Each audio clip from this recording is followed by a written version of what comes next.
السلام علیکم ورحمۃ اللہ وبرکاتہ۔ کیسے ہیں سامعین؟ امید کرتا ہوں آپ ہوں گے خیریت کے ساتھ۔ سب سے پہلے تو آپ کو بہت بہت مبارک ہو کہ رجب المرجب کا مہینہ جو ہے وہ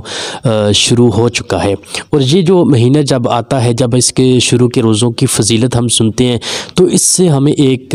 یہ بھی یاد تازہ ہوتی ہے کہ رمضان المبارک کی آمد ہے، اور رجب المرجب جو ہے یہ باتوں کا بیج بونے کا مہینہ ہوتا ہے۔ اس میں کثرت کے ساتھ جو ہے وہ عبادت ہمیں کرنی چاہیے، اور سب سے اہم وظیفہ یہ ہے کہ اس مہینے کے اندر کثرت کے ساتھ استغفار کرنا چاہیے، استغفر اللہ پڑھتے رہنا چاہیے، اللہ کا ذکر کرتے رہنا چاہیے، اور اس کے ساتھ جو ہمیں چاہیے کہ استغفر اللہ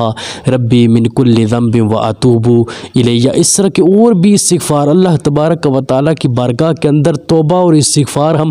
کرتے رہیں، اور دعا بھی کرتے رہیں اللہ تبارک و تعالیٰ ہمارے گناہوں کو معاف فرما دے۔ اور جب بندہ اللہ تبارک و تعالیٰ کی بارگاہ کے اندر سچے دل سے توبہ کر لیتا ہے تو گویا وہ ایسے ہو جاتا ہے جیسے اس نے گناہ کیا ہی نہیں۔ اپنے لیے دعا کریں، اپنے دوستوں کے لیے، عزیز و اقربا کے لیے، اور بالخصوص کشمیر کی آزادی کے لیے ضرور دعا کریں کہ اللہ تبارک و تعالیٰ ہمارے پیارے کشمیر کو آزادی عطا فرمائے، کشمیر کے مسلمانوں کو آزادی عطا فرمائے،